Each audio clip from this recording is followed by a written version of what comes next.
See? What?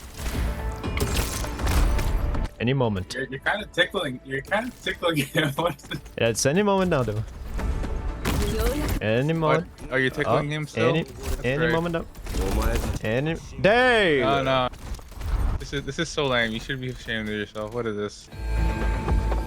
2 years. That's roughly the amount of time it passed since Wizardal released on Global, and to this day no other op managed to have such a big impact on both the game and the community like she did, creating such a big gap between the previous strongest DPS ops and themselves. Only if you're counting the physical damage dealers though, because with this year's Global half anniversary we finally have the Wizardal of Arts damage. Wang, who not only does what she did this time with arts damage, but he's also arguably much stronger than even Wizardal in many aspects when it comes to being a new cop. Because of that, I imagine many of you are ready to go all in for him. And by now you should know the best place to do that through. Loot Bar, the best platform to top up in gacha games, where you can buy all the pulls you want to guarantee both him and Chain 3 Alter 2 Chowder 2 Electric Boogaloo, with a 24/7 customer service, full refund guarantee, and the option for you to self-top up that way no one gets your account credentials, on top of a 4.8 score on Trustpilot with more than 48k reviews and tons of positive comments, so there's no need to worry if you get your stuff or not. So if you want to guarantee the most absurd DPS op ever released, just use my link in either the description or pinned comment for a 6% discount. It can go as low as 23% cheaper than buying in-game when you add everything up. I'm very grateful to Loot Bar for sponsoring this video, so now let's get back to Wang, who I imagine most of you know about but don't really understand how he works, so let's analyze his kit. That way you can pretend you know what's happening on screen whenever you're spamming his mind without any strategy. Starting with S1.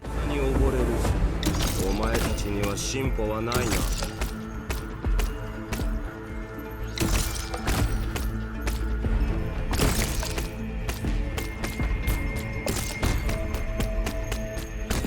ここで負けを認めるとまだ見るぞ。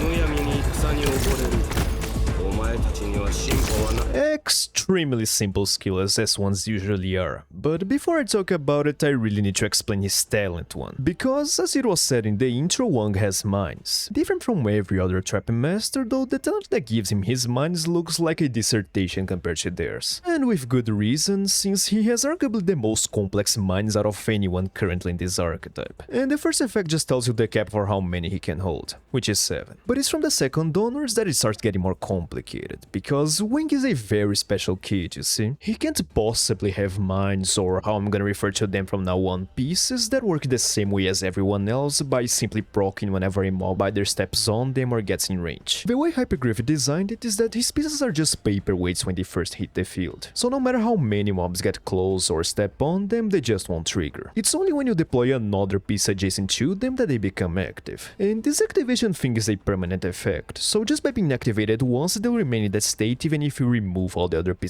around them. You don't need to have two pieces constantly linked together. Maybe some of you think this is a pretty heavy demerit since no one else in this archetype needs to deal with this. And normally it might have been, but the next effect almost completely negates it. It makes so whenever you manually deploy one of Wang's pieces on field, he'll automatically generate another adjacent to it so that they immediately become active. And this extra piece he summons actually behaves very differently from the ones you do. For starters, you can actually deploy your ops on top of these special duplicate pieces. It doesn't give them a buff or anything like that, but it's there so you can still drop your stuff on field in case Wang's is spamming too much. Other than that, these extra pieces actually have quite a big priority list of tiles to spawn on. On screen you can see the order of which tile that extra piece will prioritize when appearing on field. And what's actually busted about it is that Wang can basically summon it in any tile he wants, even on undeployable and ranged tiles. The only exceptions where they won't be dropped is on holes, blue and red boxes, and tiles occupied by your ops. But let me tell you, there's almost certainly never gonna be a situation where you drop a piece and it's unusable unless you purposefully build a setup for it. Even when recording this video, I had to use S3 to have footage of mobs walking close to inactive pieces, since that skill spawns a bunch without requiring that you manually deploy them, so it doesn't trigger the talent. So you really don't need to stress about if the piece you drop will be active or not. The only thing really worth paying attention here is the priority graphic, since even if you don't care if the piece will activate or not, you'll still probably want it to do the most damage, so it is important that a duplicate is deployed or a mob will trigger it. Overall, it's a very normal looking talent, albeit a bit more complicated than the others in his archetype, but it will become very apparent later how truly broken this thing is. Which is how we finally get to S1. What it does is that passively his pieces will apply an arts dot that deals 135% of his attack and inflict an 80% slow for 6.5 seconds to any mob that steps on them. It also can hit aerial enemies. And when the skill charges its 16 SP cost, you get 2 pieces. So a 6.5 seconds slow and arts dot and a constant refresh to his pieces. Now, I know that at least 90% of the people watching this probably only ever saw his S3 and discount his other skills as being mid, but Wang's S1 is really good. Especially because thanks to his talent 1 and 2, he can actually clear a bunch of maps you wouldn't really expect him to be able to.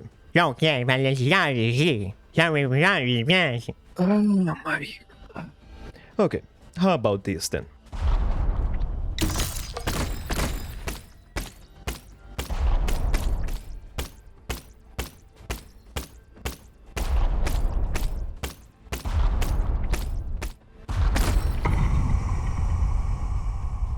It only takes 11 Wang S1 pieces to kill Patriot, 6 if you only count the ones I had to actually spend, since they all get duplicated thanks to Talent 1. And who can't kill Patriot nowadays? Also, I almost fell asleep watching that. And yes, I know it took quite a while for him to do it and that it's Patriot, right. But first of all, the time to kill was mostly because of his insane crowd control that put Patriot on a basically perma 80% slow, which is actually a positive of S1. And yes, most tops nowadays can kill Patriot if you're talking about the physical damage dealers. But remember that Wang is dealing arts damage against a guy that has 90 res. If you want to know some mobs that can't kill him, for instance, those would be Surtur, Hoshiguma Alter, Pramenix Alter, Logos can do it, even if just barely, so really the vast majority of the best arts DPS ops in the game, minus Logos. And Wang just had to spend 6 months to outdamage all of them while basically applying a perma 80% slow for as long as I kept spamming his pieces. And even against himself in the form of his other skills, S1 still comes out on top for this test because it simply deals the most damage per piece out of all of them. Even the S3 barrage only wins by 1 piece that you have to spend in order to kill Patriot here. Now, I'm not gonna sit here and pretend this is the skill most people would or even should use. There is a reason why the other ones are more popular. A lot of that has to do with the fact that his pieces can only hit 1 mob per proc here. And even just using Patriot as a dummy target for this test is kinda biased in favor of S1 compared to the other ops for reasons we'll see in the S2 section. But it is good to keep in mind how busted Wang's S1 can really be, even if it's just to understand the insanity of his talent. So I don't recommend the majority of people here to raise this skill, since like I said his other ones are usually better, but it could come in handy once in a blue moon if you just want him to do single target damage and CC at the same time.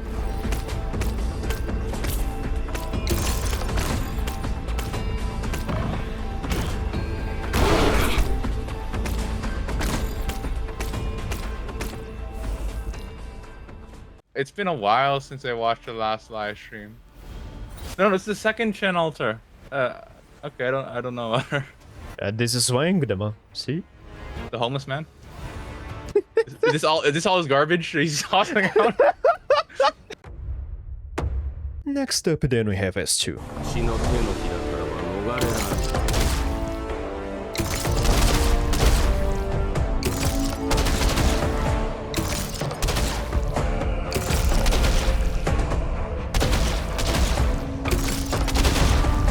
Now, this might be the skill 2 section, but just like with his talent 1, his talent 2 is also very broken. So I'm gonna talk about it first. When you have his module, what it does is make so whenever a piece is activated, so whenever they stop being bricks, they'll also deal 13% increased damage and ignore 12 res for each piece that it's linked to, stacking up to 3 times. This simple string of words when paired with talent 1 is what makes Wang so broken. I'm not even joking. This is the reason why his S1 can outdamage some of the best arts damage dealers in the game against very high res mobs like like Patriot? Well, that and the fact that each S1 mine does around 10k total damage when you have 3 of them lined up, which is also absurd in and of itself. 12 res ignore might sound low to some of you, but first of all this thing can stack up to 3 times, so it's actually 36 res ignore in total. And second of all, res shred / ignore is quite literally the best possible buff, or I guess it's a debuff in this case, that you can give an arts damage dealer the more res a mob has because of how arts damage is calculated. I'm not gonna go into too much detail as to why, but basically because res reduces arts damage taken by a percentage, it's much better to reduce a mob's res than increase your mob's attack to maximize damage. And Wang not only gets 36 res ignore for basically free, which by the way is quite literally stronger than Ifrit's talent all the way up to 90 res, which when they finally tie, so you could say Wang has a built-in Ifrit in his kit, but he also increases the piece's damage by 39% on max stacks, which is different from an attack increase by the way, so you can also buff Wang's attack and that will not be diluted. Meaning the Hyperglyph essentially gave him the most premium combo of talents to completely ignore enemy stats and increase his output. Literally the only way to stop him is through either pure damage reduction, the arts damage reduction we've seen in some CCs, or by designing a map such as he can't link his pieces to max stacks. But other than that, he's by far the best damage dealer in the game when it comes to scaling with mob stats until we start going to true damage territory. But let's dial back a bit to talk about S2 now. What it does is specifically makes his pieces deal 580% of his attack as arts to everyone in his range and reduces their movement speed by 50% for 6 seconds. And when it charges, it gives you 2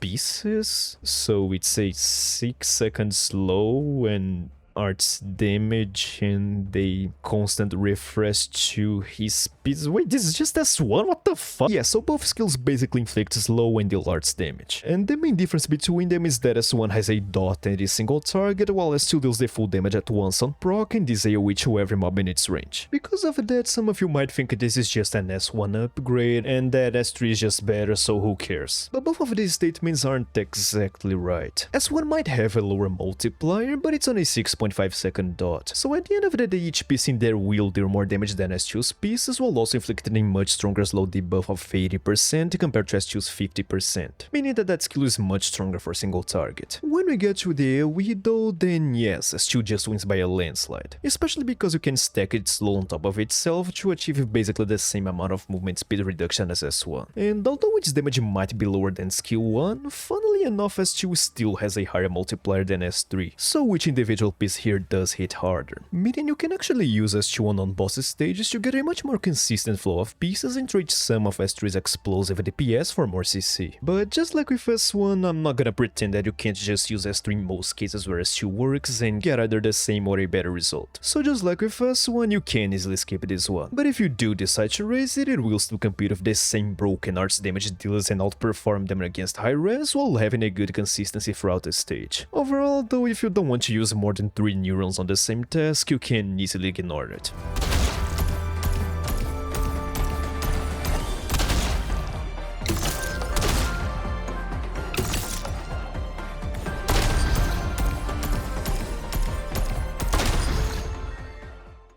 These are all his sisters, Dembo, That's cool. that we have access What do to you at do? least. But which one, Dembo? Which one? Which one? What? Personally, like, I think Dusk has some... Those are so basic. Not know how Those good are high so heels are. basic. Okay. Who doesn't have it? Oh! See, it's way better than Dust. Yeah, it is, and still, the high heels are better. Now then we have S3. なぜそこまで抗う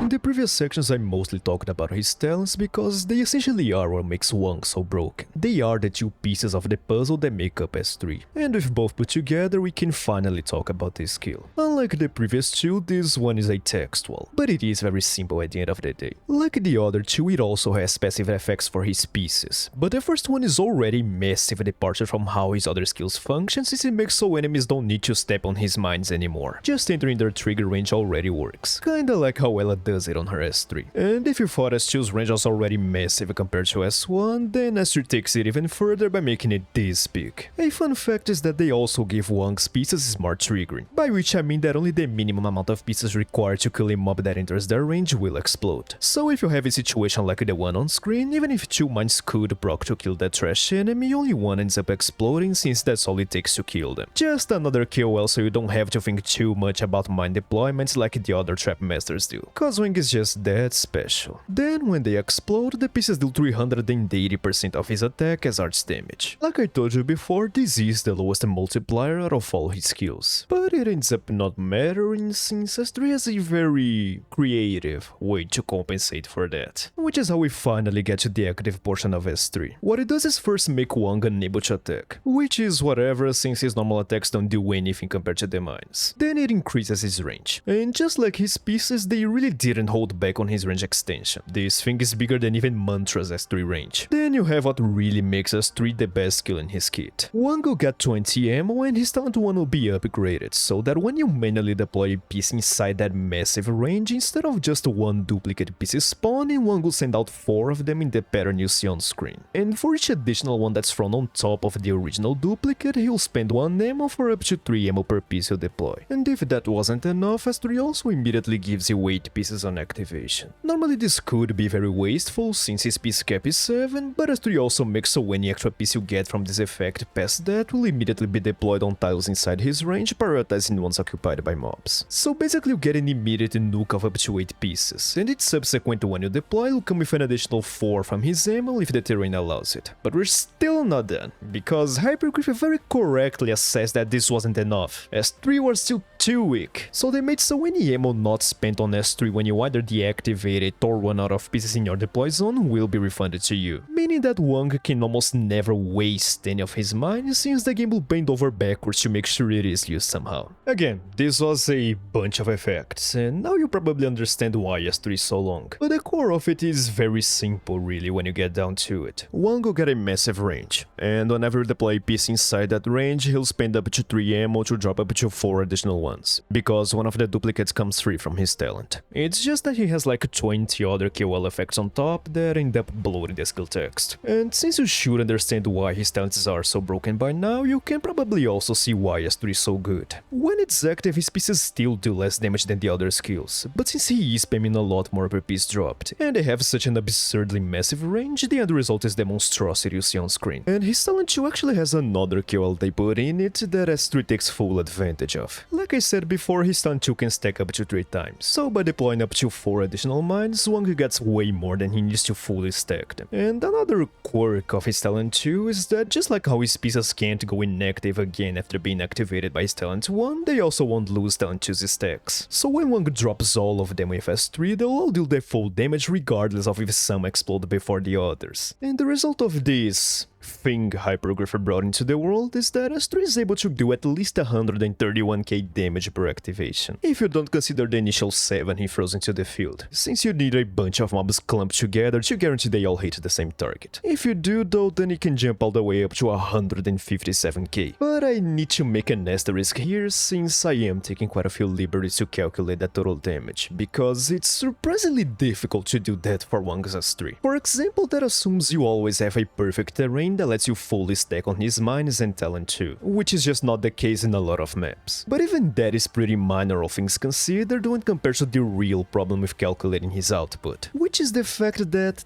technically speaking, every ammo Wang uses during S3 is wasted damage, and after trying to do that for like 10 minutes, I realized it's gonna be very confusing to explain with just words. So it's better that you see this clip. Here I have 1 piece left and Wang has 3 ammo, so it's the perfect amount left for him to do his thing and have 5 mines left on field when S3 ends. Look at what happens if I instead deactivated it early though. 生殺与奪はお前次第だ。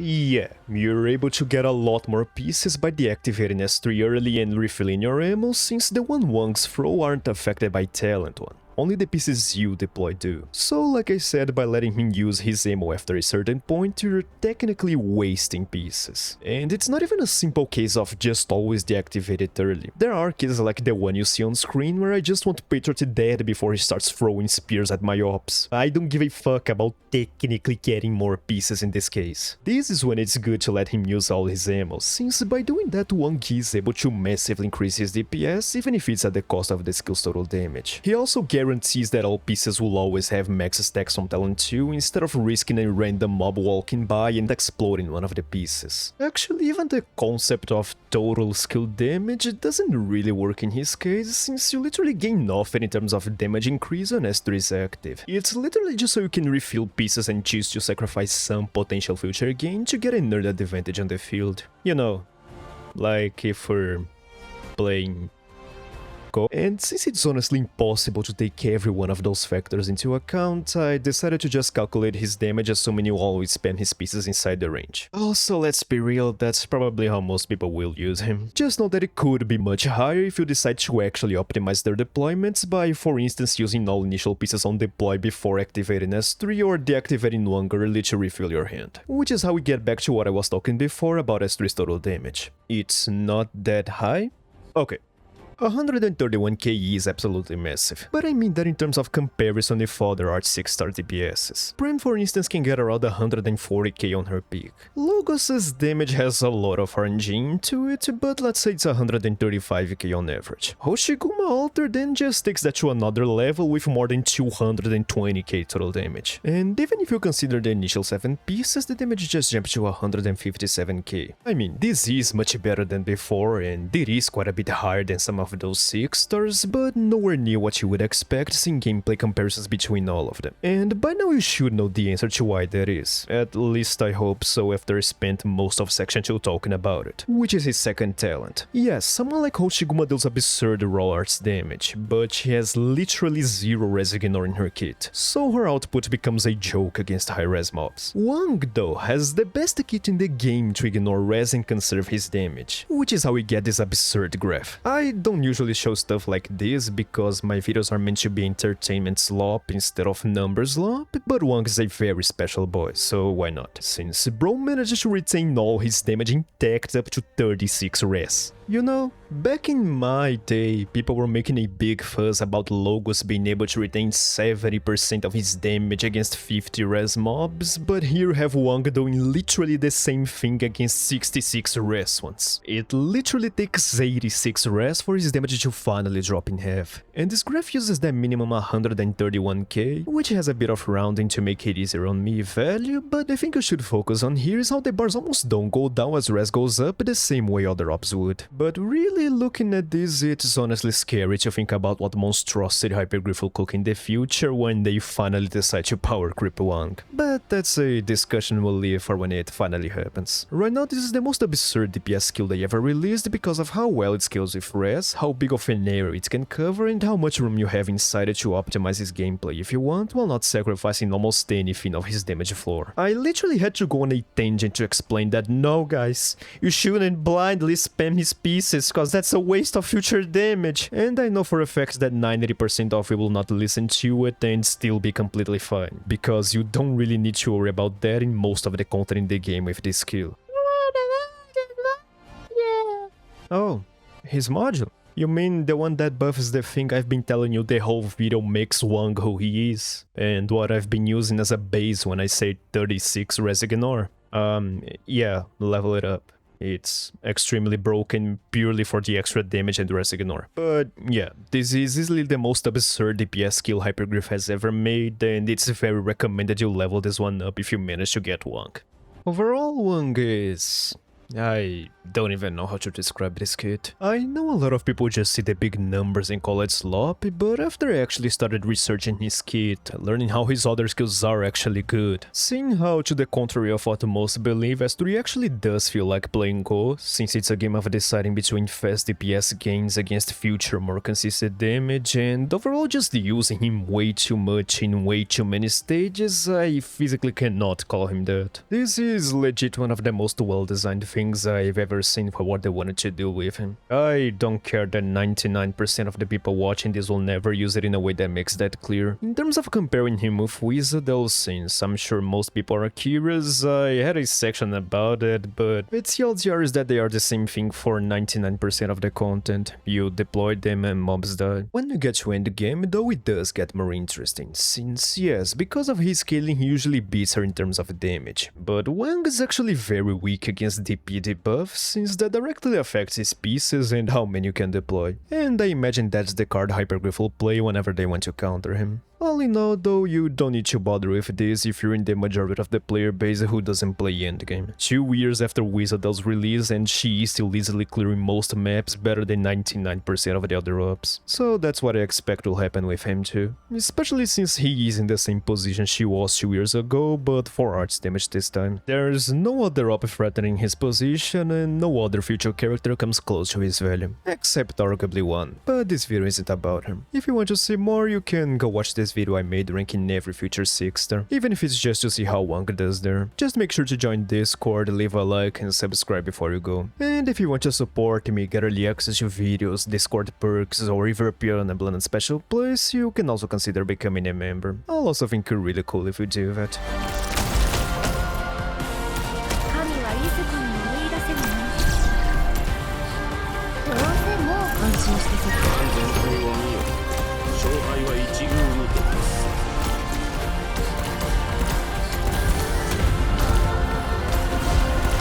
むやみに戦に溺れる。